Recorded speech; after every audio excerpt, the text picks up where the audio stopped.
Abramos o livro sagrado na carta aos Hebreus, capítulo 12, versículo 14, e queremos continuar falando mais um pouco sobre a santificação. Diz assim: segui a paz com todos e a santificação, sem a qual ninguém verá o Senhor, tendo cuidado de que ninguém se prive da graça de Deus, e de que nenhuma raiz de amargura brotando vos perturbe, e por ela muitos se contaminem. Queremos passar para os irmãos essa mensagem que tem como tema a importância da santificação. Amados, a santificação deve ser priorizada em nossas vidas, a fim de melhorar o nosso relacionamento com Deus. Todas as pessoas que querem ter um bom relacionamento com Deus, uma intimidade mais profunda com Deus, não podem abrir mão da santificação. A santificação corrige as imperfeições geradas pelo pecado em nossas vidas e leva o crente a participar da própria santidade de Deus. Olha o que diz Hebreus, aí mesmo, só voltar um pouquinho, capítulo 12, versículo 10, diz o seguinte: porque aqueles, na verdade, por um pouco de tempo nos corrigiram, como bem lhes parecia, mas este, para nosso proveito, para sermos o quê? Participantes da sua santidade. Então, quando você se esforça para continuar nesse processo da santificação, você se torna participante da própria santidade do nosso Deus. Irmãos, a amargura, o ódio, a raiva, a ira são elementos que contaminam todo o ambiente de nosso ser. Quando nós lemos lá o que Paulo disse em primeira carta aos Tessalonicenses, o capítulo 5 e o versículo 23, ele está dizendo as áreas do ser humano que devem ser santificadas. E o versículo 23 diz: e o mesmo Deus de paz vos santifique em tudo, em todo o vosso espírito, alma e corpo, sejam plenamente conservados, irrepreensíveis para a vinda de nosso Senhor Jesus Cristo. Então esses elementos, o que eles fazem? Quando eu deixo, eu permito que esses elementos tomem posse do meu ser, tomem posse da minha vida, eles vão contaminar todas as áreas do meu ser, tanto o nosso corpo, a alma e o espírito será contaminado por esses elementos. Quais são eles? O ódio, a amargura, a ira. Tudo isso contribui para contaminar o nosso corpo. A palavra do Senhor nos adverte a combater, não permitir nenhuma raiz que possa produzir esses elementos em nossa alma, em nosso ser, em nossa vida. Então Paulo nos ajuda a entender esse assunto. Ele manda a gente combater, não aceita, lute para que não venha enraizar, porque tudo começa com uma pequena semente. Eu já falei aqui várias vezes, tem até uma mensagem nossa falando sobre as sementes de Satanás que ele semeia entre o povo de Deus, porque ele percebeu que existe uma maneira fácil de destruir as pessoas que estão dentro da igreja. Ele já lutou de fora para dentro, ele viu que não teve muito êxito. Então o que ele fez? Começou a semear as suas sementes. Infelizmente, muitos crentes estão permitindo, estão aceitando as sementes que Satanás está semeando. E essa semente, quando eu aceito no meu coração, o que vai produzir futuramente? Raiz. É o que ele fala aqui em Hebreus capítulo 12, e o versículo 15. Olha o que diz: tendo cuidado de que ninguém se prive da graça de Deus e de que nenhuma raiz de amargura brotando vos perturbe e por ela muitos. Olha o que ele diz: nenhuma raiz faz o quê? Brotando. Como tudo isso acontece? Uma simples semente. Breve vai brotar e vai produzir uma raiz, e essa raiz pode te levar à morte espiritual, porque ela priva você da graça de Deus. Olha o que está escrito, amados. Então, Satanás, ele percebeu essa facilidade de semear entre o povo de Deus.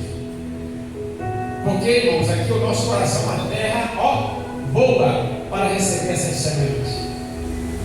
Então, nós devemos tomar muito cuidado e para não sermos atingidos quando a sua alma fica contaminada por esses elementos: a amargura, a ira, o ódio e muitas outras coisas mais. Você pode ficar privado da graça de Deus. E aí, pastor, eu percebi alguma coisa estranha aqui no meu coração. O que eu faço? Vamos lá.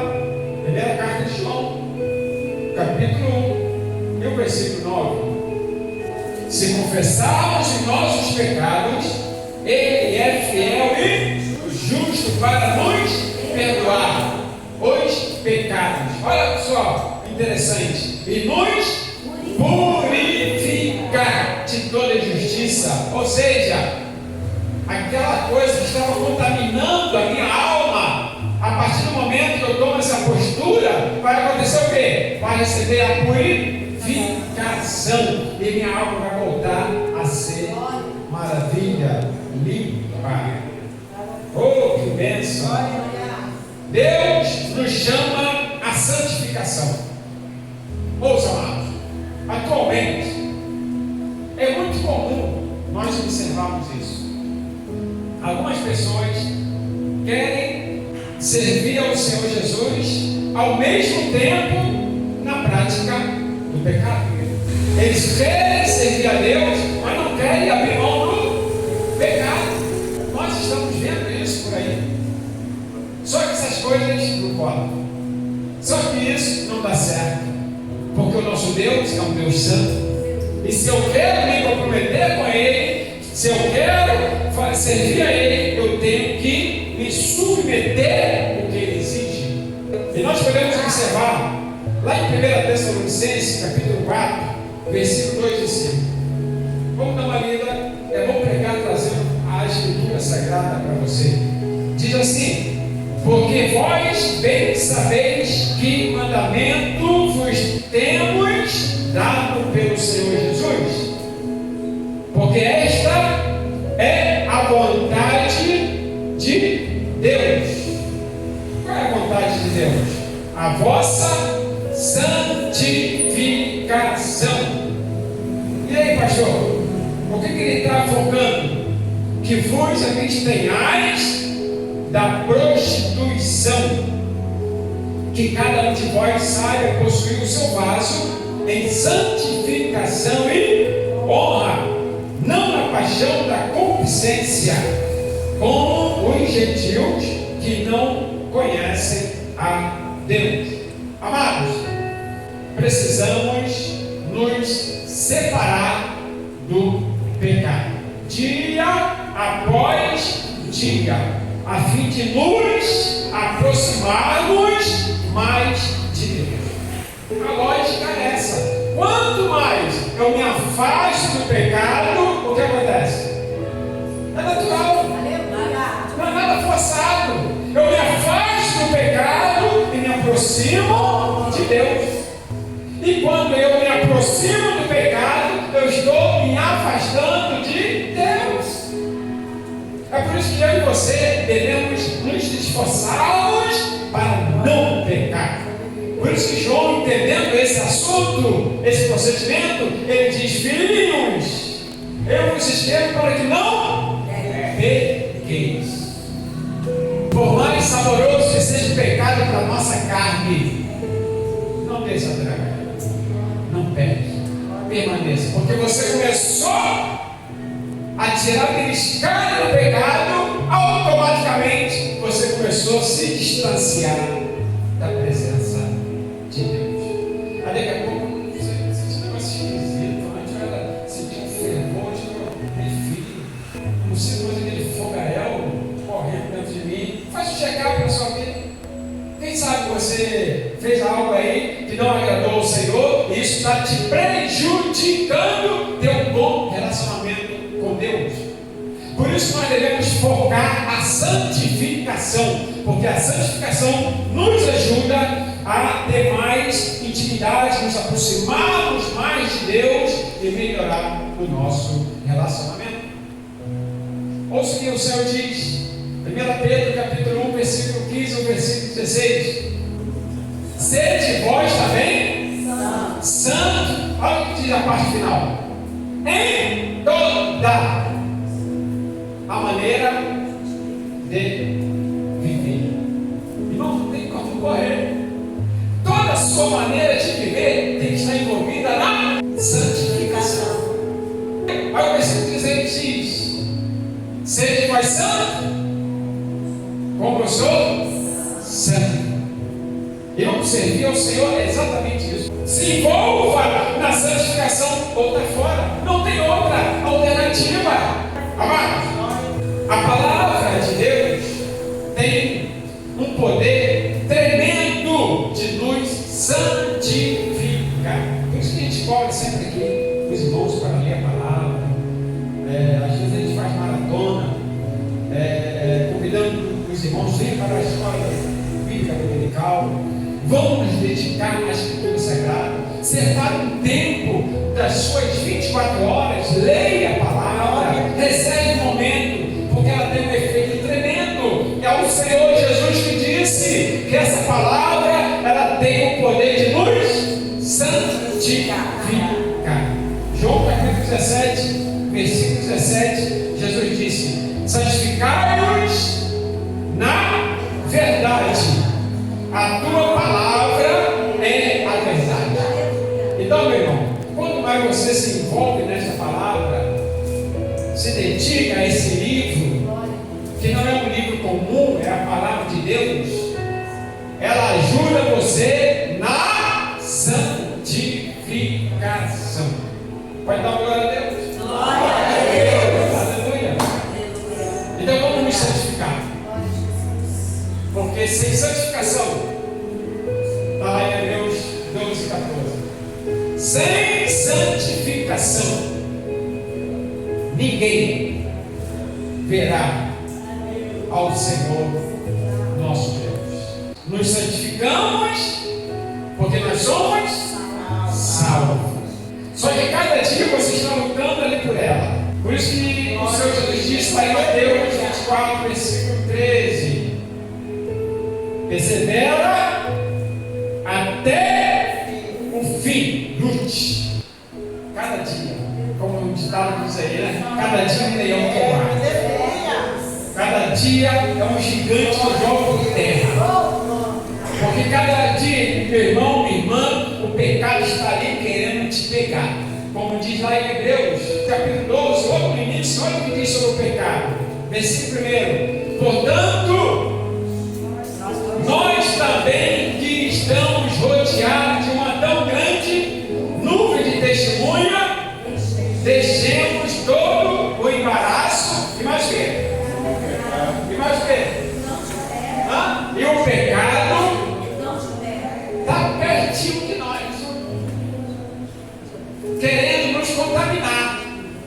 Então, quando eu tomo posse da santificação e tomo aquela postura de me santificar, o pecado não terá efeito em nossas vidas.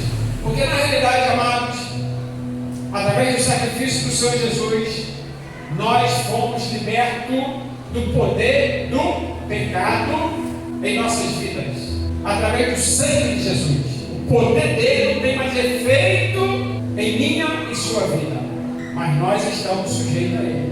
Então você tem que se esforçar dia após dia, porque senão você pode cair nas garras dele. Está tão pertinho de nós, por isso que eu e você devemos lutar, não brincar com isso aí que está dentro de você, a sua natureza carnal. Você fez aliança com o Senhor Jesus, mas essa natureza não foi abolida. Essa natureza não saiu de você. Ela está lá, como falamos no culto passado. Você tem que amortecer. Fica lá, tem um lugar lá embaixo. Não levanta não. Porque se ela se levantar, você cai. Eu quero começar a encerrar esta mensagem dizendo o seguinte: que a santificação permite você, permite cada um de nós a viver toda a abundância de vida que Deus nos prometeu. Tudo que o Senhor nos prometeu, quando você se envolve na santificação, você começa a experimentar essa vida com abundância. Lembra que Jesus falou em João 10, versículo 10? E eu vim para que tenhais vida com abundância. Só que tem muitos crentes que não estão experimentando isso. Quem está com o pé aqui, o pé lá, quem não está envolvidão na santificação, nunca vão experimentar essa vida com abundância. Vão estar sempre se lamentando.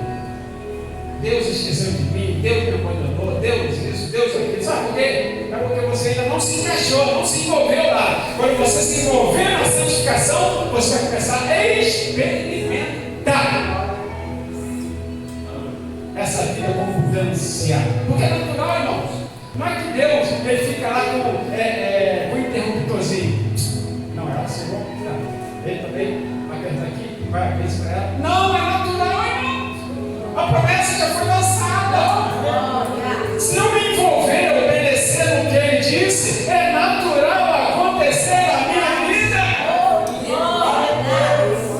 É simples assim, mas infelizmente muita gente não consegue entender isso. Então vale a pena você se esforçar. É por isso que Satanás faz tudo para você não obedecer. Fala no ouvido. Quantas vezes eu já trouxe mensagem aqui falando para os irmãos, cuidado com o pensamento que vem na sua mente. Às vezes não brotou no seu coração, é Satanás que lançou, ele trabalha assim. Ele chega pertinho de você, ó. Aí você pensa que é pensamento teu. Aí daqui a pouco, quem está sendo prejudicado é você, porque você acreditou naquilo que veio na sua mente, mas não soube discernir. Então, irmãos, abre o olho. São setas malignas, eles sabem trabalhar. Satanás é estratégico, eu já falei aqui várias vezes. O objetivo dele é destruir eu e você, a igreja, o povo de Deus. Mas como ele não pode tocar em você, o que ele faz? Lança seta. Isso ele pode fazer. Aí daqui a pouco você tem uma coisa ruim sobre alguém, ó, está lançando. Então, irmãos, tudo isso faz parte da santificação. Irmãos, a presença de Deus tem que ser conquistada, dia após dia. Então, como é que eu conquisto, pastor? Exatamente, está dentro da mensagem. Cada vez que eu me esforço, eu estou conquistando um espaçozinho mais próximo dele. Aí nós podemos ver os discípulos de Jesus. Teve discípulos de Jesus que conquistou um espaço maior. O espaço foi tão grande que um deles conquistou que botou até a cabecinha no coração de Jesus. Teve o privilégio de ouvir a batida do coração de Jesus. Olha aí. Conquista, ele conquistou. Quem forçou ele a fazer isso? Ninguém. Ele conquistou, ele quis. Mas no mesmo grupo de discípulos, teve aquele que se perdeu. Mas por que ele se perdeu? Alguém jogou ele para o poço? Alguém jogou ele para fora? Não, ele resolveu se afastar. Então, quando eu começo a pecar, o que acontece? Lembrando o que foi falado aqui agora. Eu vou me afastando de Deus. O que aconteceu com Judas? De vez em quando ele ia lá, via que tinha uma condição boa, pegava mais. Pegava um negócio assim. Ninguém via, botava na bolsa. É um pecado. Ele estava praticando algo que não deveria. Aí quanto mais eu estou praticando, eu estou me afastando. E onde estava Jesus? Diga para mim. Onde estava Jesus? Pertinho dele. Não é porque Jesus está presente que essas coisas não vão acontecer. Não é porque Jesus está presente que tudo vai mudar. Depende do coração, da postura de cada pessoa. Judas tinha toda a oportunidade de ser um grande representante de Deus na face desta terra e ficar com o nome na história. Judas, o grande pregador, homem que fez milagre. Qual é a história de Judas hoje? É a pessoa pendurar um boneco aí no poste. Lembra de Judas. Então, irmãos, dentro da igreja, todos nós, eu e você, todos têm a grande oportunidade. Nós só vamos nos perder se quiser. Mais uma vez lembrando, Deus não vai pegar no braço de ninguém, vai trazer. Eu vou me perder se eu quiser. Deus poderia pegar no braço de Judas? Não, mas você vai te perder, não faz isso não. Jesus sabia, Jesus estava vendo que ele estava cada vez mais. E Jesus forçou alguma coisa? Ele até ajudou. Até falou alguma coisa, parece, como na linguagem popular, um sacode mesmo. Aquele que botar a mão junto comigo no bocado, é esse que é o traidor. Ele veio segurando, mas chegou um momento que ele abriu o verbo. E quem mexe a mão com ele? Judas. Pastor, o que estava acontecendo ali? A oportunidade que Deus estava dando para Judas se aquebrantar. Senhor, tem misericórdia de mim. Eu estava sendo seduzido por Satanás. Mas mesmo assim, diante do Senhor, não é diante de qualquer um, não. É diante do Senhor Deus, do Senhor Jesus. Ele tem essa postura. Então a mensagem para eu e você: cuidado, abre o teu olho. Ele estava ali ao lado do Senhor, mas se perdeu. Então, às vezes, nós estamos caminhando, pensando que estamos abafando, pensando que estamos bem. Judas perdeu a grande oportunidade. Feche seus olhos. Vamos priorizar a santificação em nossas vidas. Pai, muito obrigado pela tua mensagem. Repete comigo, meus amados. Senhor Jesus, ajuda-me a me envolver mais ainda na santificação. Não deixe, Senhor, eu ser seduzido pela mensagem e influência de Satanás. Eu quero permanecer na tua presença, buscando cada vez mais intimidade contigo.